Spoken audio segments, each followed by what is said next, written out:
Hello everyone, I'm Bo from Brutal Commentary, and today I'm going to be doing my post-fight show for UFC Qatar.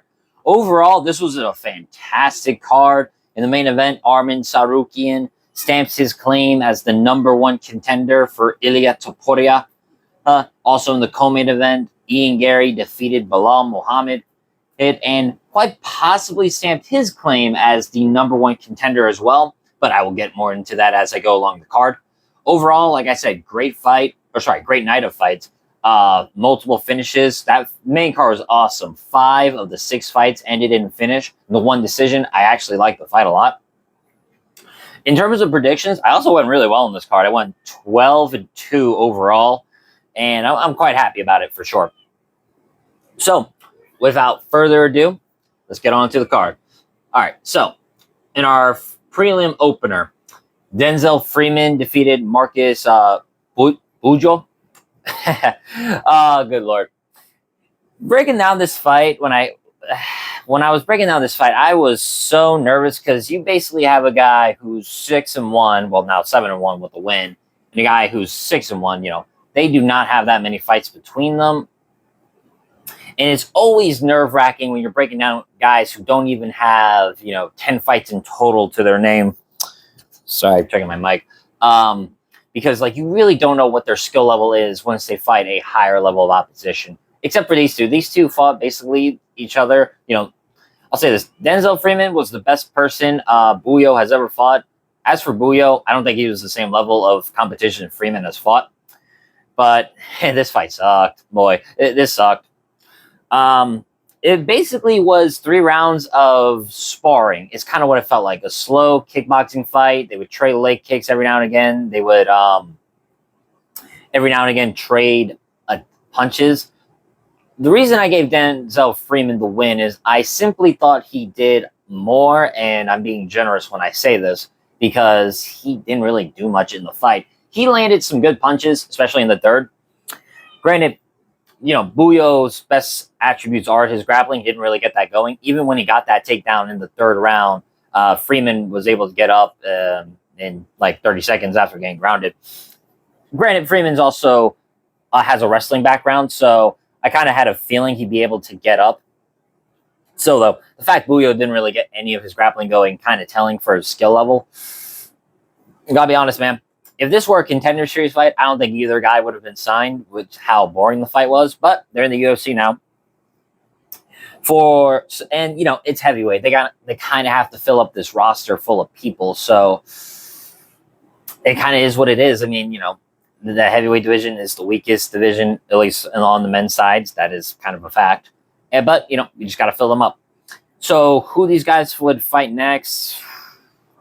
Denzel Freeman, I feel like maybe Johanna Diniz, give him clearly a higher level opposition, and that Johanna Diniz could get a win off this.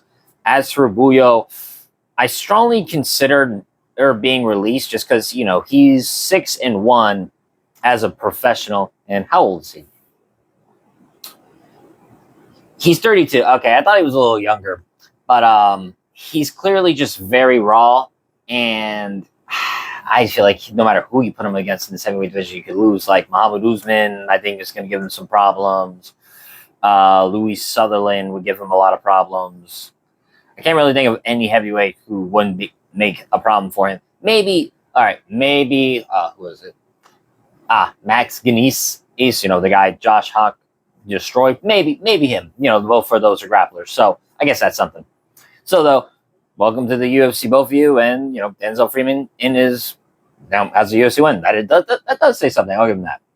Move on to this card. Noel Aliev defeats Shamrock via unanimous decision. I gotta say, I was both really impressed and a little worried for Noel Aliev. On the positive side, his striking was the best I've seen it throughout his whole career. I mean, you look at the Joe Solecki fight and you look at the Rafael Alves fight, he mostly just pressure wrestled those entire fights. In this one, he actually didn't really get that many takedowns in. Shamrock, for a lot of his deficiencies in this fight, prepared very well for the wrestling assignment that was given to him. he stuffed majority of Aliyev's takedowns, and the only time Shamrock really got taken down was when he went for his own takedown. Aliyev would stuff it and reverse position and get Shamrock down. Those are the only times is when Shamrock made the mistake of going for his own takedowns. Other than that, Aliyev really just boxed his head off. Really good left hand specifically. Like, didn't matter if Aliyev was in orthodox or southpaw, that left hand could not miss. It's because Shamrock doesn't move his head. And I feel like if Aliyev hit harder or maybe had more refined technique, excuse me, I think he would have knocked Shamrock out. I really think. But, maybe not. He's a scouser. They don't get knocked out. But no, Aliyev did a great job of using his striking. Like I said, it was the best I've ever seen of him on the feet specifically. I have one big issue, though, and, I know some people are going to say, what? He 30-27, the guy. What's the problem? It's when Shamrock took down Aliyev in the third round. I'm forgetting the exact sequence, but I know Shamrock took him down. He was able to get Mount like that. That's my big concern, especially because Aliyev is known to fade in 3-round fights, or specifically in the third round. And that is a problem that I think is going to come back to bite him. I don't think Nurul Aliyev is going to be undefeated in this lightweight division. It's just too full of killers. But still, though, 11-0. This is his third straight UFC win. So, I mean, it does say something that he clearly is a good skill level. But I don't think he's going to stay undefeated in this lightweight division for long. Like I said, it's just too full of killers. But, like I said, the improvements are very clear. Who they should fight next for Aliyev, a fight with Mike Davis kind of intrigues me. If nothing more than I'm curious to see how he handles a really good wrestler in Mike Davis / grappler and someone who's bigger than him. As for Shamrock, Kyle Nelson is available. I don't see a problem with that fight. It'd be kind of intriguing. They're kind of well-rounded. Shamrock, I think, has better submission game, but Nelson, I think, is going to be the better striker. So, yeah, I think that Aliyev, give him Mike Davis. For Rock, give him, Kyle Nelson. Moving up on the card, Ismail Nardiev sent a heat seeker against Ryan Loder in the very first round. I mean, there's not much to say about this fight. It ended in about 1 minute 26 seconds. And both Loder and Nardiev were on the feet. They were kind of hand fighting with Loder in southpaw, Nardiev in orthodox. They're both hand fighting with each other. And during this, you could see Loder kind of pressuring, but he didn't really fake a level change or, change his levels, feint with takedowns, nothing like that. He seemed content to try and apply his tricks to the stand-up, which I thought was just a recipe for disaster. I honestly thought this would go to a decision because I thought while Nardiev is going to be the much better striker, I didn't think he had that much power. Well, lo and behold, he just knocked him out with the first clean shot he landed. He knocked out Loder with the first clean shot he landed. And it was pretty fast, too. I was a little surprised Loder couldn't defend it because it kind of came from the hip. But I suppose, one, Loder does not have good head movement, and nor just good striking defense movement mechanics. And so Ismail, who I knew was going to be the faster of the two, just fired that right hand and like a fastball clung to the temple of Loder, and then he was out before he even hit the canvas. I'm honestly respect the Loder for not following that up, or Nardiev for not following that up. That was a great shot. And he knocks out Ryan Loder, which I can't say that's the best win, but it's another win in Ismail Nardiev's cap, and he did just beat an Ultimate Fighter winner. So I suppose that means something. Honestly, though, I feel like Loder just made a mistake trying out some... How did Paul Felder call it? Trying out his new toys? I guess, yeah, that's how Paul Felder described it, which, perfect analogy. Loder had been working on his striking, but he's a wrestler first and foremost, a good wrestler, and he didn't even try it. So he made a costly mistake. That's just how the game is played. Who these two should fight next? For Ryan Loder, I think they should cut him. I don't really think he's UFC level at this point, but if he does continue, but if they do decide to keep him around. Jackson McVeigh. I honestly think Jackson McVeigh could beat him, but that'd be interesting because Loder, if he does decide to wrestle, could present a problem. Ismail Nardiev, I mean, this is a good win, don't get me wrong, especially with how he won and how quickly it did. But I'm not very high on him being able to beat some of the upper echelons of the middleweight division. But that being said, I think Tsarukyan be a great fight between those two. They're both kind of showboaters. Both, I think they'll play around with each other a little too much for my liking, but I think that's actually a really good fight to make. Ismail Nardiev and Tsarukyan. That's the fight I think I want to see. So the great knockout. Moving up on the card. Alexandre Topuria defeats Beksat Almakhan via unanimous decision. It was a great fight. I had this as my sleeper of the card. Now, I don't think this was my favorite fight on the card, but it was certainly very technical and a treat to watch for sure. I gave the first round to Beksat because I thought he did a bit more, and his impacts overall were impacts. I thought his hits were a bit more impactful. You could see him timing Topuria coming in and kind of, what's the word I'm looking for here? Blitzing in and out, mostly trying to use a right uppercut. And he actually dropped Topuria with a leg kick. I thought was pretty good. But you could see, even as round one ended, Topuria just slowly pressuring, slowly picking apart Beksat with the jab. He actually had a great hip toss on Beksat in round one as well. I mean, Topuria is really, really strong in this bantamweight division. And you notice about Topuria, he is defensive. He's like his brother in the sense that they're both defensively minded at all times. You never see them with their hands by their waist. You never see them under their chin. They keep a tight boxing guard. The difference between the two, though, is while Ilya, I would say, lets loose with his combinations more, especially once he gets his opponents by the fence.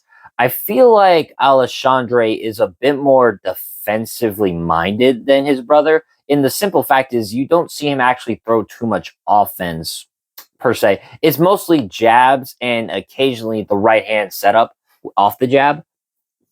I'm not saying that as a bad thing. I'm just saying I feel like he's more defensively minded, or I guess not minded, oriented. That's it. Defensively oriented than his brother. That's just my opinion because I don't really see Alexandre firing a lot of combinations. But that being said, he uses his wrestling much more than his brother, especially like strong wrestling, like the suplex he hit on Colby Thickens, and then the hip toss on Beksat.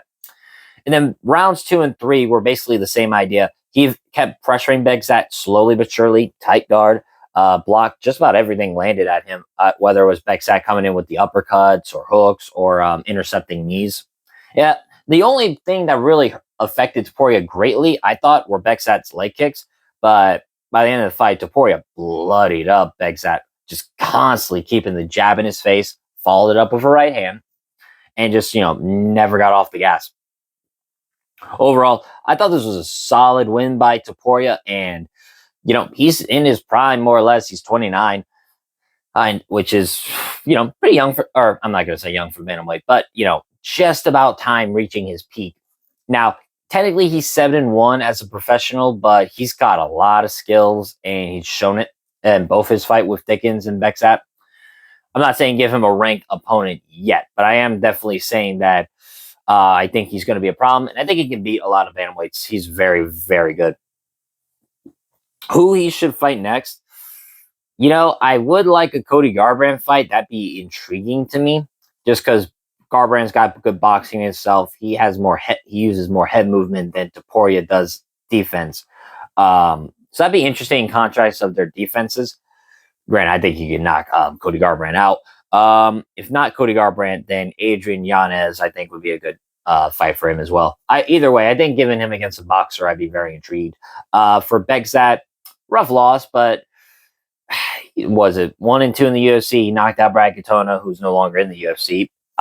Loses to Umar, now loses to Topuria. He's still very good. I think Beksat can still get a lot of wins, especially with that power he has. I'm not sure you give him really. Him and Malcolm Wellmaker be intriguing to me just because the power between those two would be catastrophic. It'd be a car crash for sure. Yeah, I don't know. Malcolm Wellmaker, I think that'd be a fun fight for sure. They might not give him that though, because I think they might want to try and get Wellmaker back on a win. So who they give Bex at, it's up to the UFC at this point. But I want the Wellmaker fight. Moving up on the card, Abdul Rahman Yakayev just bullied Rafael Sequeira in 33 seconds. I said it during the breakdown. I'll say it again. Yakman should have won by whatever he wanted, and he basically won by whatever he wanted. He opened the fight with a spinning heel kick. You could see it kind of rattled Sequeira's bell a bit. Follows it up with a 1-2, then a switch kick to the head. Absolutely knocked Sequeira out off his feet. He's still with it, though. I was amazed I didn't knock him out. Yakman then gets on him, attacks to the ground and pound. Gets chest to back, lifts up Sequeira, and then cinches up the rear naked choke without needing the hooks. They eventually spin, and Sequeira taps. Honestly, he made the fight so easy. He made it so easy. Yakev just ran over his Dana White Contender Series opponent, very similar to this, except, he did it quicker in this fight than his other fight. Sorry about that. He's really good. He's really good. He's only 8-0. He's very, very young in this division. So he's got plenty of time. I'm not saying, you jump him up the ranks and fight like a Navajo Sterling or a Dustin Jacoby or a Jimmy Crute. Not yet. I think he can beat those guys, and I think he is gonna be a problem as as his career goes on. But I don't think you give him those guys yet. I'm not saying layup fights per se, but I am definitely thinking let's slow the roll. We got plenty of time to what's the word I'm looking for here? We got plenty of time to see him grow. We got plenty of time to nurture him, season. You know what I mean? We got plenty of time to see him grow as a fighter. So if he's still in the UFC, give him Rodolfo Bellato. That's a perfect next step for Yakayev. As for Sequeira, cut him. He can do whatever he wants, but cut him from the UFC. I don't care if it's dirty boxing. I don't care if it's karate combat or PFL. But Sequeira's not UFC level. He's not. Unfortunately, he's not. 4 straight losses, 3 of those by finish, 3 of those in the first round. Yeah, he's not UFC level. Unfortunate, but that's just the truth. Moving up on the card, Asu Almabayev submits Alex Perez via guillotine choke. Billy, I gotta tell you, I'm sure Alex Perez is probably kicking himself because I had him winning the second round, and it looked like he had gained the momentum. First round was close-ish. I gave it to Almabayev. He did just a bit more in both the striking and the wrestling department. And kind of doing what I thought he would do, persistent takedowns. Took Perez down a few times, but credit to Perez. He's a good wrestler himself and pretty good grappler. And he was able to get back up almost immediately. He didn't get controlled too much on the ground, and Almabayev and them were trading on the feet. It was pretty fun to watch. Then the second round came. I gave Alex Perez the second round because I thought he did more than Almabayev. I thought he hurt Almabayev on the feet a few times. He got his own takedowns and landed some pretty mean elbows and a hammer fist on a downed Almabayev. That being said, Almabayev had a really good moment in the second round where he landed a spinning heel kick to the liver of Perez. You saw that hurt him. But Perez was able to grit it out and kept fighting. Then the third round came, and granted, only 22 seconds into round 3. But Almabayev lands a spinning heel kick. Perez kind of blocks it, but you can see the heel and the heel of the foot kind of lands on Alex Perez's head. You see that dazed him a bit. He kind of goes for a takedown, and while I don't think he was kind of fully with it, Almabayev just kind of jumps guard more or less and wraps up a guillotine choke. And at that point, Alex Perez kind of knows his goose is cooked. And you can see him try and fight out of it, but that guillotine was tight as drum. He had no choice but tap. And you can literally see his spine as his head is getting pulled down. It was kind of gnarly. It's kind of gnarly to watch that, but that was great by Almabayev. It is funny though. Almost all of Alex Perez's losses, or at least the 3 of his last 5, have come by way of submission now. How all of them, hell, that was the same submission Figueiredo got on Perez in their fight. It's unfortunate, man. I mean, Alex Perez is a good fighter, but he's had a lot of misfortunes from injuries to pullouts and all sorts of stuff like that. It's unfortunate. And when he does come back, it's usually against killers, like when he came back, he fought Mateus Nicolau, beat him, but that was a tough fight. But that seemed to be a tough fight at the time. Then came back against Tatsuro Taira, who was a nightmare to fight. I mean, shoot, even when his Figgy fight, his comeback fight was Pantoja. So it's unfortunate, but it is what it is. Almabayev did a great job. He was a lot more offensive than I think I've seen him before, especially on the feet. Like, I know he throws spinning heel kicks and goes for like overhands to level change, but I don't think I've actually seen him be that offensive minded with anything more than his wrestling before. So it was very nice to see his game is evolving. Now, it's kind of interesting who they would give him at this point because flyweight is kind of not at a standstill. Who am I kidding? We got Pantoja versus Van. Then we got Moreno versus Tatsuro Taira. I'm pretty sure the winner of that will fight for the title next. Now I'll get to Kyoji Horiguchi in just a moment. But I don't think this gives Almabayev a title shot just yet because Brandon Royval versus Manel Kopp is in December, and I would think if Manel Kopp were to win that, he might be next in line for a title shot, especially because he has a win over Almabayev. But make no mistake, Almabayev is close to a title shot. I think maybe one more win, he might secure his own spot.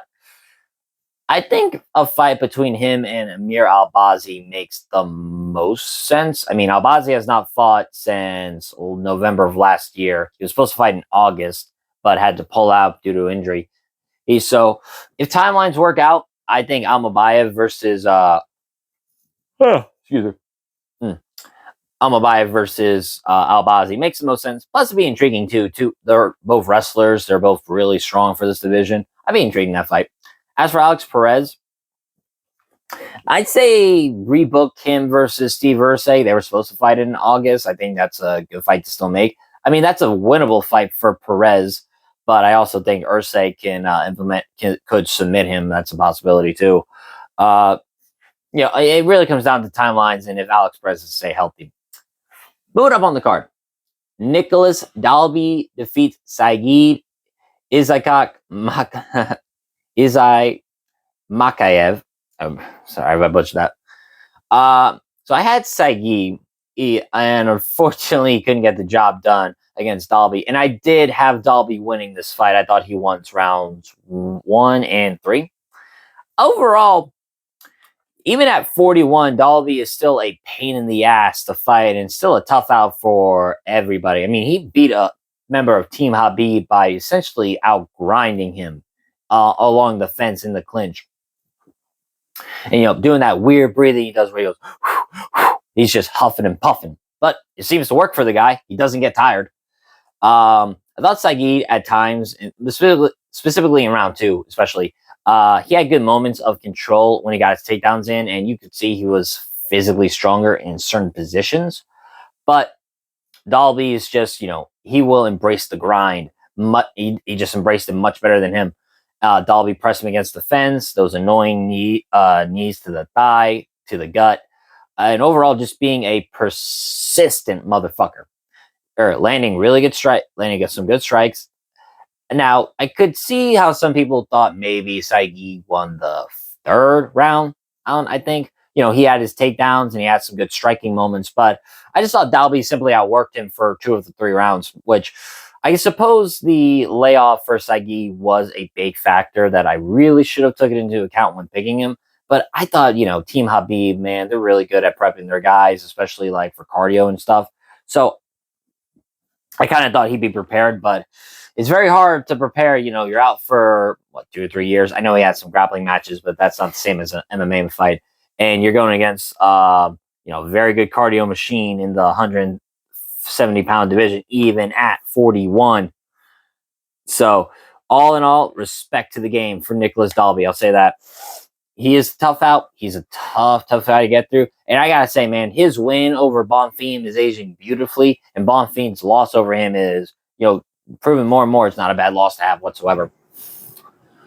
Who they fight next? I mean, I think Saigig is still going to beat a lot of people. I think he's shooken off his ring rust a bit, and I think timelines meet, and he's able to come back relatively, in the next, I don't know, 2 or 3 months, give or take.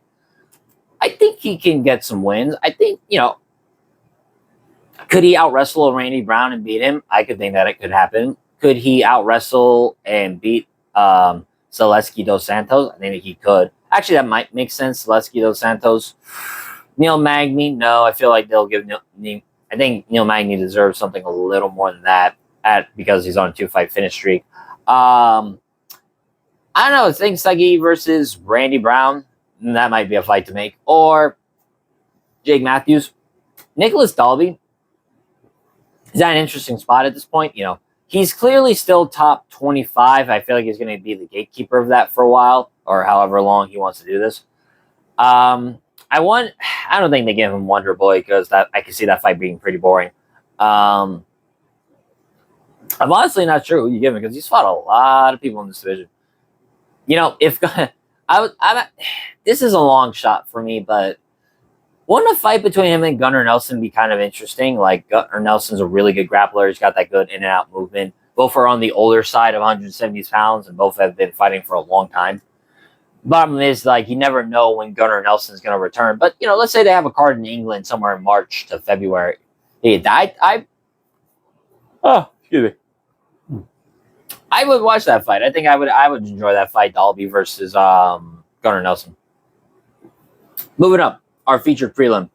Luke Riley knocked the fuck out of Bogdan viciously in round 2. First round, Grad did a good job of pressure wrestling and keeping Riley by the cage. And overall, just being very persistent with his takedowns. And it was a smart game plan, all things considered, because Luke Riley, I thought, was a better striker than him. Hell, he proved it. But he's still 11-0 as a pro compared to Grad, who was 15-3 before coming into this. He has a bit more MMA experience, and I figured he would be the more well-rounded guy. At least he would have a much better takedown game than Luke Riley and overall better grappling game. And he showed it. He won the first round. Sorry about that. I mean, he proved it. He won the first round and gave Riley a lot of problems, especially holding him against the fence. But the moment the second round came in, I thought Riley's corner did a good job of hyping him up, telling him, you lost that round. It's similar to another fight we had. Just get this back and beat this guy. And he did that. They kind of exchanged a little bit in the pocket, and then Luke Riley lands a hook from hell and just completely sends Grad's head sideways. I'm surprised his head didn't go popping up like a Rock'em Sock'em robot, because you can see Grad was swinging, and the hook was just much more compact, much more technically sound, and just landed picture perfect. And like I said, man, Bogdan Grad's head just sent flying.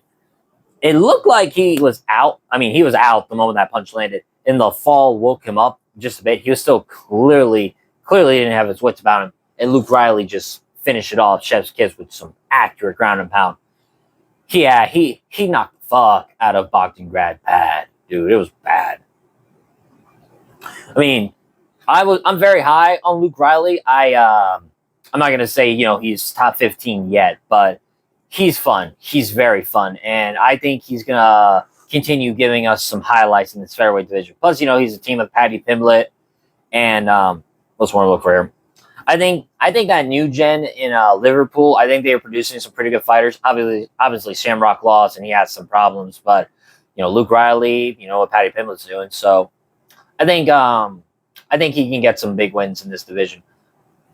Who they fight next? For Bogdan Grad, 0-2, but he does have a win.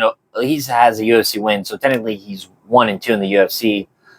Depending on when he comes back, because that was a bad knockout loss. I think I have one guy in my mind. Miles Johns, that's possibly the next fight to make. Miles Johns for Bogdan Grad. Maybe Roman Tavares too. I think he could beat Roman Tavares if his chin's not gone.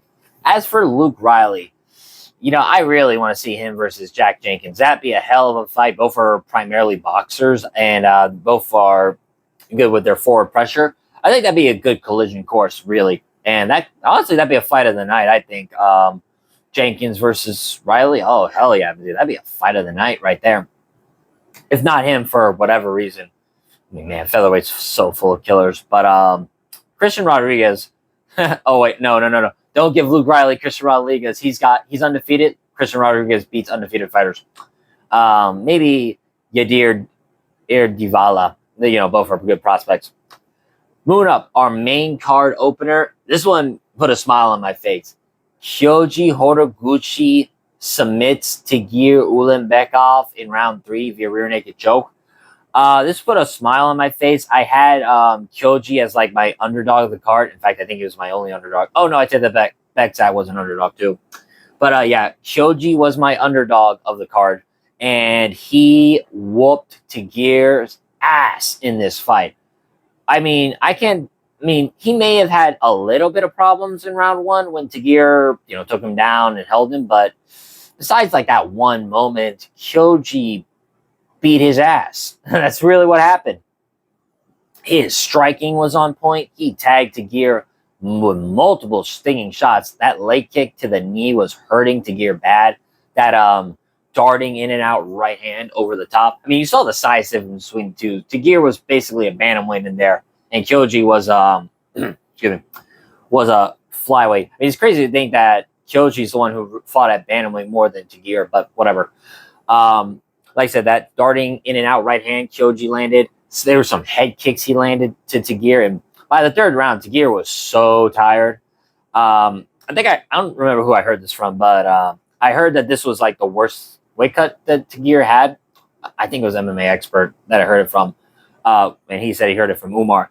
I gotta be honest, I think Tagir should probably be a bantamweight. I mean, he clearly cuts a lot of weight to make this weight, and he's about the size of Sean O'Malley, really. So, I mean, that says something. But in the 3rd round, Kyoji really hurt Tagir with, like I said, a darting right hand, then a head kick. Head kick first, right hand second, and then eventually he cinches up the rear naked choke and is able to get while getting the back of Tagir. And Tagir, to his credit, didn't want to tap, so he just got choked unconscious. That was beautiful. Oh, I meant to say this too. I mean, Kyoji was out grappling Tagir, and he had top position more often, hammering away with elbows to the dome. I mean, Kyoji put on a star-studded performance, man. I mean, I don't know. I mean, I'm sure not many people know who he is unless you saw the UFC during the 2010s. But, Kyoji's only loss in the UFC during his original run was to Mighty Mouse. And I think that was a simple case of super talented, but rushed up the ranks far too fast. And, he's proven it. He's really good. I mean, I've heard Hinato Moicano on, the Money Podcast, talk about how Kyoji's the best fighter in ATT. Now, I don't know if that's true or not, but, I mean, that says something. He's clearly shown he's one of the top guys in that gym. And I mean, he's also a champion from the PFL and Ryzen too. Kyoji's really good, man. And even at 35, he is still he looks prime. He looked physically fit, and didn't seem to slow down a bit, man. This is great. I can't speak it on enough. This might be my favorite performance on the card, if I'm being honest.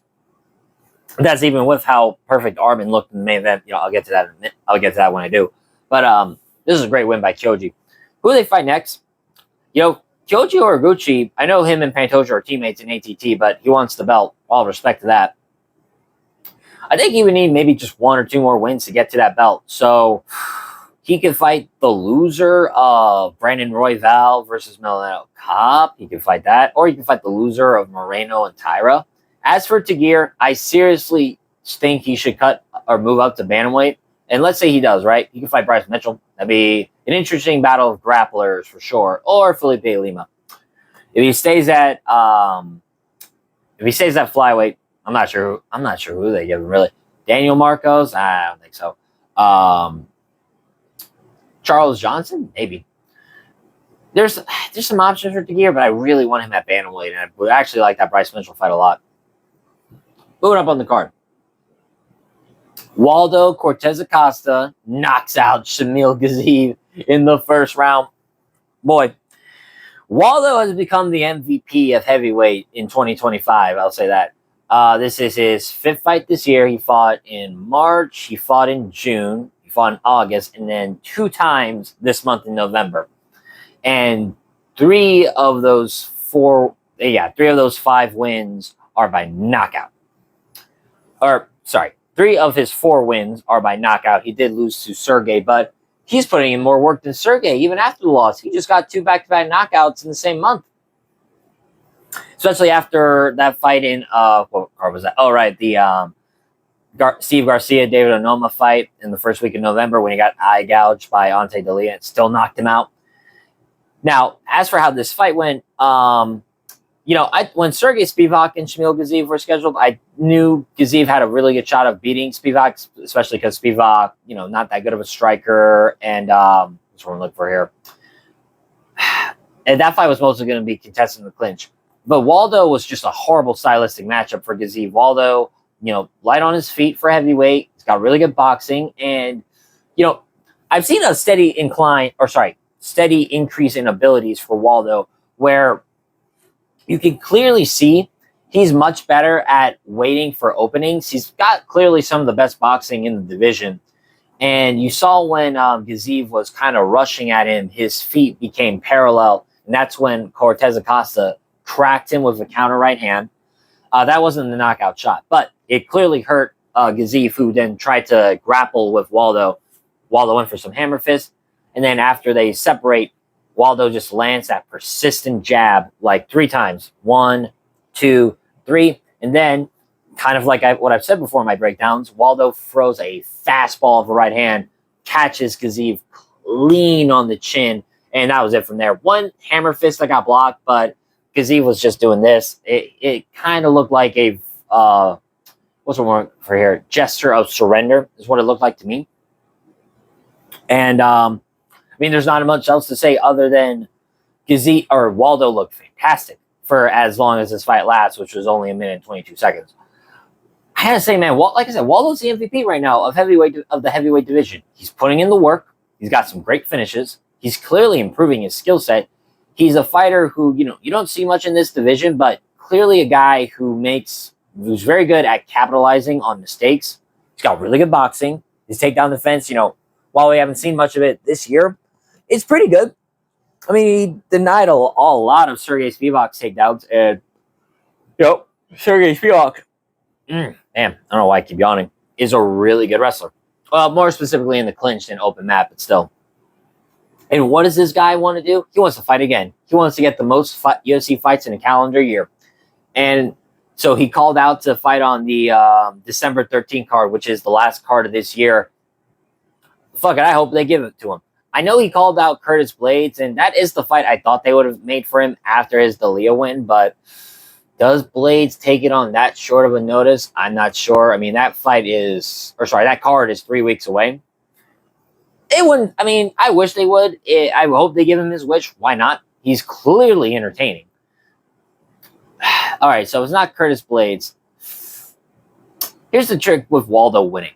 I knew he was going to win, but here's the trick with that, right? Volkov beat Jailton Almeida, and I feel like Volkov is rightfully the number 1 contender. He's 5-1 in his last 6. He's beaten a lot of good guys. He beat Pavlovich. He beat Almeida. Controversy aside, he won that fight. And he's never fought for gold. And I feel like Volkov's done all he should do to win the title fight. But now with Waldo doing this and wanting to fight again, especially also like trolling Aspinall with the eye patch and all that, I don't know, man.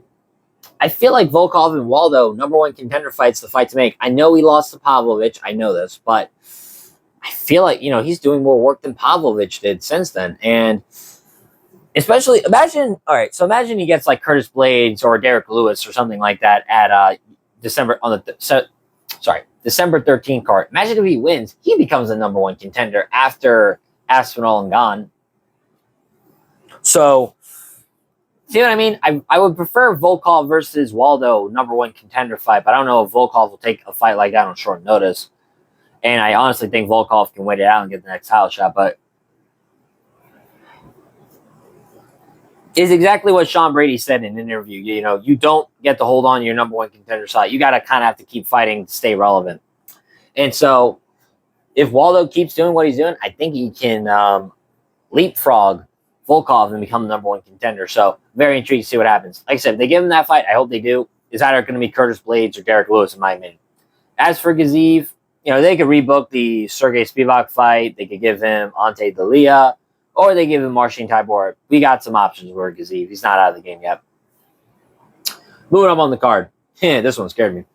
Mitsabek Orabai, I think, killed Jack Hermansson's career with this vicious knockout. You know, all week, many people, including myself, were very worried for Hermansson coming down to welterweight. I mean, obviously it looked downright stupid, and it showed. It showed. Now, granted, he was doing all right. Like, he made the weight, which is impressive, and he wasn't doing bad on the feet, I would say. He landed some good calf kicks. He landed some good straight punches and tried to go for some intercepting knees against Orabai, but Orabai just kept stalking him, kind of had a high guard in, and was starting to land some bombs on Hermansson. Hermansson was blocking to a degree, but he started to keep his chin up a little high. And then Orabai lands a overhand right. Now, at first, when I saw it in real time, I thought it landed clean to the temple, and you saw it knock Hermansson out bad. Like, his eyes were just wandering like he was in La La Land. And he needed help getting back up. He could not stand on his own 2 feet. Not at all. That was a vicious knockout. And, you know, it was about as scary as the fight against RoboCop. But on replay, it doesn't land flush. It best representation I can. It's like it kind of grazed the ear. Like, you could see the ear like visibly move from the punch, but it didn't land flush. It literally just grazed it, and that was it. I guess it's one of those things where it's like, man, the human body is such an interesting thing, right? I can see a guy eat a flush head kick like shin to dome and keep fighting like it's nothing. And then I can see other people barely get grazed by like a right hand and then go unconscious to the point where it's scary. And it's kind of funny how the human body works, doesn't it? Still, though, this is bad for Hermansson. Really, really bad. This is the first time he's lost 2 straight fights in a row since in his last 10 fights. Like, he had been trading wins and losses forever at this point. And now, you know, it's one of those mistakes where, you know, some fighters think, you know, changing a weight class is going to solve their problems. It doesn't really, but especially in a decision like this, which felt downright stupid, especially considering that Orabai is a physical monster at welterweight. And, you know, at lightweight, he can't seem to make the weight. At welterweight, he's much better. At this weight class, I think he is physically stronger and clearly hits much more power. So for Orabai, great win, you know, great knockout win in this division. Granted, I heard how he wants to talk to his team about possibly moving back down to lightweight, and I'm like, ugh. He cannot make this weight, though. That's the problem. His only time he made the weight in the UFC, anyway, was against Els Brenner. The other 2 fights that were supposed to be lightweight fights against Tafik Musayev and Mateusz Rebecki, those had to be catchweight bouts. He can't make the weight. He can't make it. Like, why?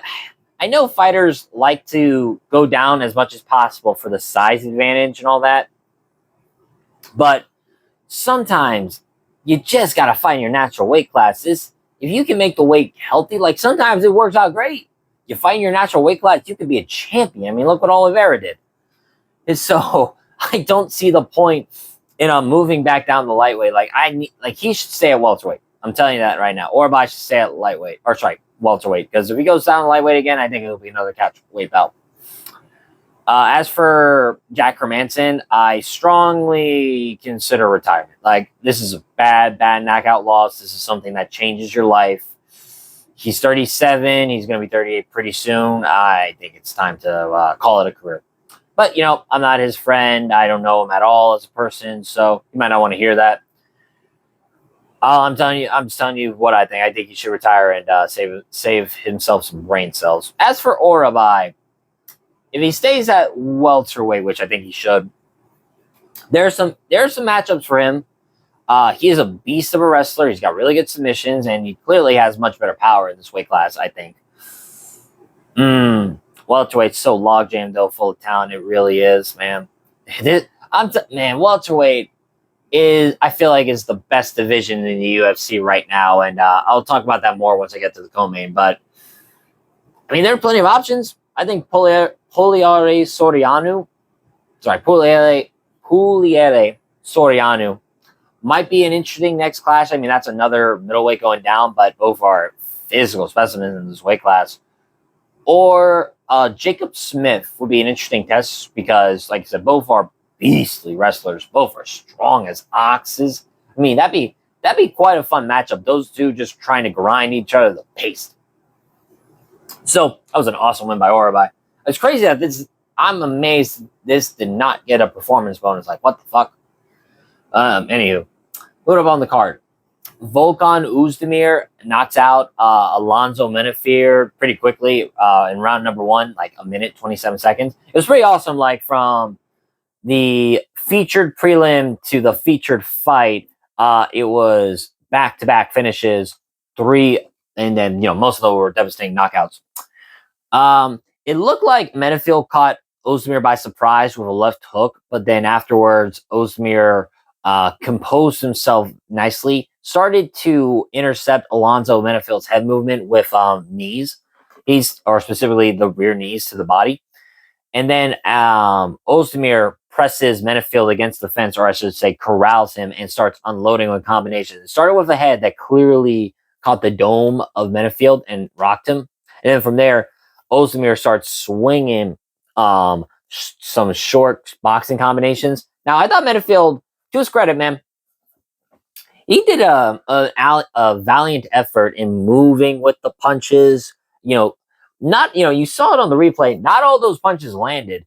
A lot of them kind of missed because Menifield was doing a pretty good job with his head movement, but he just couldn't, circle out of the way. And eventually, Oezdemir catches him with an uppercut, left hook, uppercut again, cross, and then one more left hook, and Menifield falls like a puppet with his strings cut off.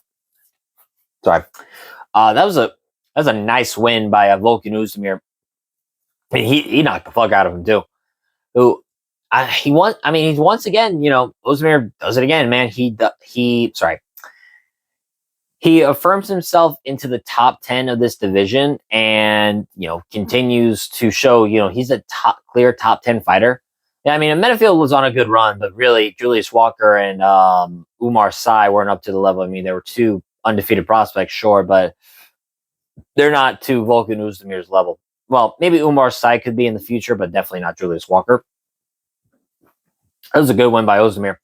I mean, it's unfortunate how inactive he is. Granted, I didn't know this until recently that he can't fight stateside. I don't know why. If you know in the comments why Oezdemir can't fight stateside, I'd love to hear why. But he's a good fighter. I mean, his most recent loss, I should say, was to Carlos Ulberg via decision. But then 2 straight wins over Johnny Walker and Bogdan Gustov. I mean, he's really good. Oezdemir is still pretty good. He's not over the hill at light heavyweight. How old is Oezdemir at this point? He's 36. Yeah, he's not over the hill just yet. But I don't know if he's ever really gonna reach the title picture again. But I definitely think he can still get some wins. Who he should fight next? There are a couple matchups in theory you can make. Here's the problem with light heavyweight. It's basically waiting to see what Alex Pereira does. Because if Alex Pereira vacates the belt, okay, then it's Carlos Ulberg versus Yuri Prochazka for the vacant belt. You got Magomed Ankalaev who needs to do his return fight. I don't know who he would fight, but he already has a win over Oezdemir. That wouldn't make sense anyway. I feel like there are 2 matchups that could be made. I feel like it's either Volkan Oezdemir versus Jamal Hill, I personally would prefer Jamal Hill versus Dominic Reyes. That's the fight I want to see. You have Volkan Oezdemir versus the winner of Bogdan Gustaf versus Jan Blachowicz.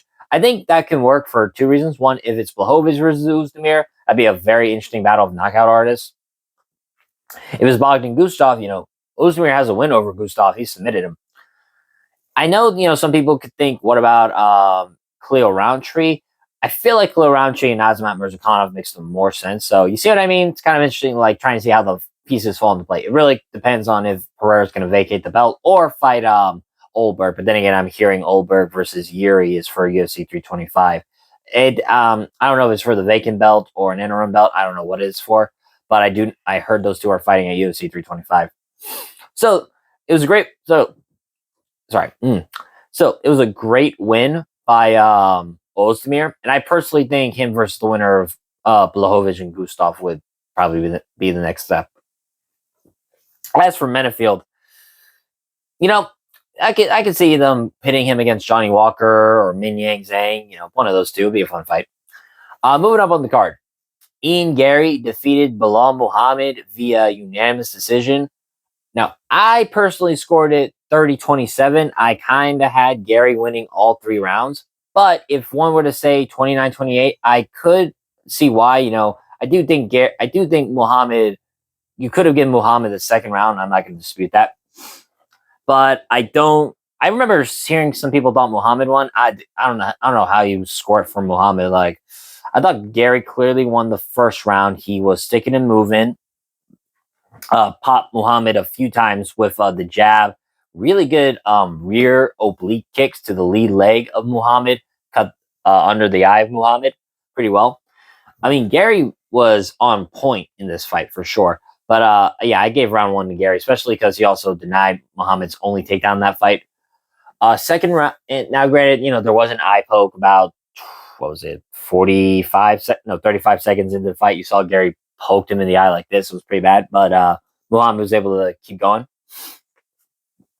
Then in the second round, now again, I can see Muhammad win the second round. He couldn't get a single takedown on Ian Gary. It shows how good Gary's takedown defense is. That guy is hard to take down. He's strong in the clinch. He's got really good balance, and he knows what to do. I mean, he's been training with Shoot to Box, Damian Maia, all those guys under Diego Lima, and you clearly see it.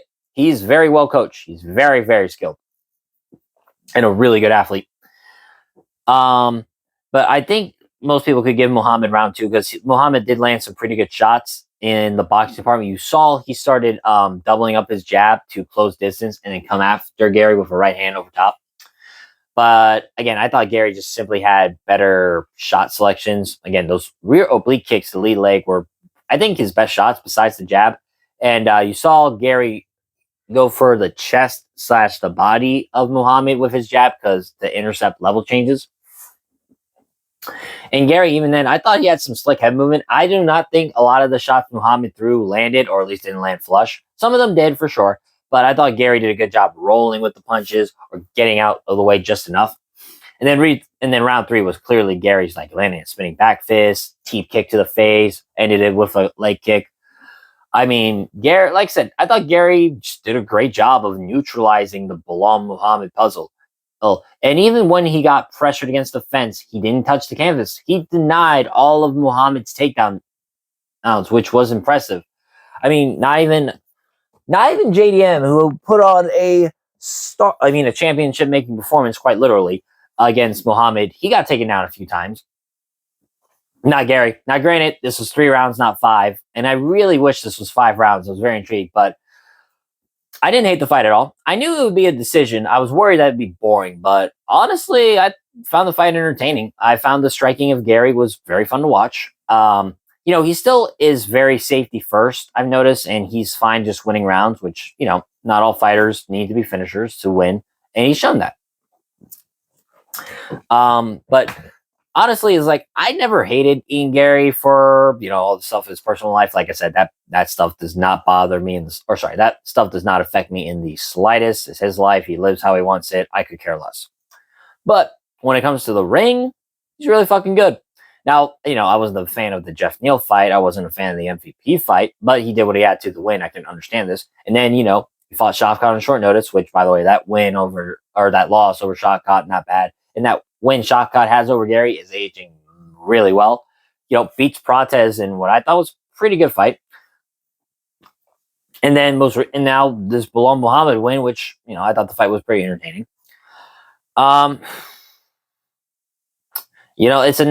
It is another piece in the welterweight title picture. Like, who the fuck do you give the title to, right? Or sorry, the title shot to? Because if you give it to Ian Gary, I think it makes the most sense because he has a lot more bigger wins. He beat former champion Muhammad, beat Prates. So, you can't give Prates the title shot because Gary has a win over him. I think he's going to be ranked higher than Prates soon.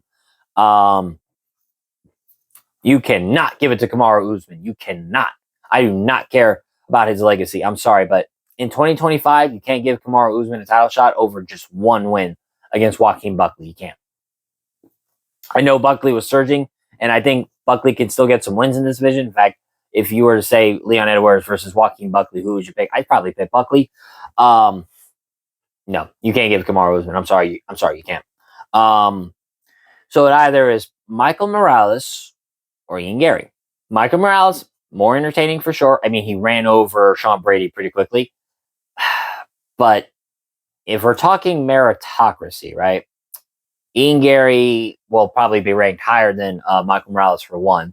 And two, he does have the better wins right now than Prates by beating Gary, Prates, MVP, Neal, who else? D-Rod, Neil Magny. Now I'm not saying Michael Morales' wins are nothing. Destroying Sean Brady, Neil Magny, and Gilbert Burns in the first round is very impressive. I'm not saying that, but I do think Ian Gary has done enough to earn a title shot. I actually do. Now, I know what some people might say, but in your last video, you thought Morales should win. That's true. And I still think if it's not Ian Gary, it should be Michael Morales. I mean, it'd be very intriguing, Morales versus Islam, skill versus size and all that. But I believe in meritocracy, and I do believe in giving a fighter who's earned his flowers a shot in the title next, and I think that's Ian Gary. So I do think Ian Gary should fight for the title next. I don't favor him over Islam, not at all, and I think Islam will beat him, but you can't deny it's somewhat of an intriguing fight. Gary, tall, rangy striker, very good in the clinch, very good at defending takedowns in the clinch. He's well coached, very good game planner, and he makes really good fighters kind of look ordinary. As for Belal Muhammad, rough loss. That's two losses in a row. But I feel like his stock has sort of risen after these two fights with JDM and Gary because I think these were two really good fights. Oh, right, I gotta talk about this. I do think that eye poke in the second round wasn't an eye poke. Now, it looked like Gary was gonna poke him in the eye, but you saw Gary close his fingers. It looked more like the glove kind of scraped Muhammad's eye. But I don't think it was an eye poke. I think, it's kind of like a fist made contact, but I could see it was more the glove than the fist, but it's whatever. I think we need to see Belal Muhammad versus Kamaru Usman. I think that is the fight we need to see. They got beef. I really wish they would show what happened in that podcast because I don't believe Belal Muhammad just slapped Kamaru Usman. I don't believe that. But that's clearly the fight to make. I think most people really want to see that Muhammad versus Usman. I mean, why not? Two former champions, both are the same generation. So I honestly think that is the fight to make. All right, moving up on the card, our main event. Arman Tsarukyan defeats Dan Hooker via arm triangle in round 2. I gotta say, this was easily the best Arman Tsarukyan has looked. I mean, he had not fought since April of last year. I know he had some grappling matches over Benson Henderson and I'm forgetting his name off the top. Patricio Pitbull's brother. I'm sorry, I can't remember the name off the top of my head. And he beat both those guys by submission. Or I know he submitted Henderson. I can't remember if he submitted the Pitbull. But put simply, this is the best I've ever seen Arman. He was very good on the feet. He was outstriking Dan Hooker. He landed some nice head kicks, knees in the clinch, and putting his punching combination in with his kicks. And then on the grappling department, He is so strong. He's such an athlete. He's such a good scrambler, and he can wrestle his ass off. Hooker tried for some guillotines, and you saw it. Arman just literally just turned a full 360 to get out of the guillotine. And then in the second round, I'm not much of a grappler myself, so I didn't really think of it as a big significance until rewatching it. But Hooker has him in full guard as he has the guillotine, and instead of like going over to the other side to relieve the pressure, Tsarukyan literally just does another 360 turn to get out of the guillotine in full guard. Like, he basically gave his back up for 1 second, and it didn't matter. He got out of it, and then proceeded to beat the shit out of Dan Hooker. Like, he messed up his face. Hooker was it? Yeah, it was his left eye. He was swollen like a balloon. And then in round 2, this is where the finish happens. Tsarukyan, like I said, lands some methodical ground and pound, secures position very nicely, just starts unloading, going Hulk smash. And then he enters 3/4 mount and starts applying the arm triangle. You can see he didn't even need to go to the other side. All he had to do was use his shoulder pressure. And you can see Hooker trying to push him off, answer the telephone. Nothing was working. You saw his face was turning as red as a pimple, and it was slowly turning purple. And he had to tap because he was gonna go to sleep. This was a great win by Arman Tsarukyan for sure. I mean, what you look at his whole career, right? Oliveira, Beneil Dariush, Joaquim Silva. Like, think of those last few fights. Joaquim Silva fight was closer than it should have been. Okay, he ran over Beneil, but Beneil has some concerns about his chin. I thought he barely beat Oliveira, if not lost to Oliveira. But now, over a year away, he puts on easily the best performance I've ever seen of his career, anyway.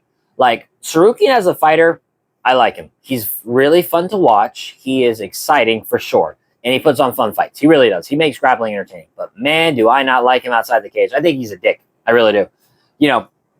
I don't let my personal feelings affect how I pick fights, but I didn't really like it when he headbutted Hooker in the ceremonial weigh-ins. I'm very nervous because he acts childish at times, and it drives me up a fucking wall.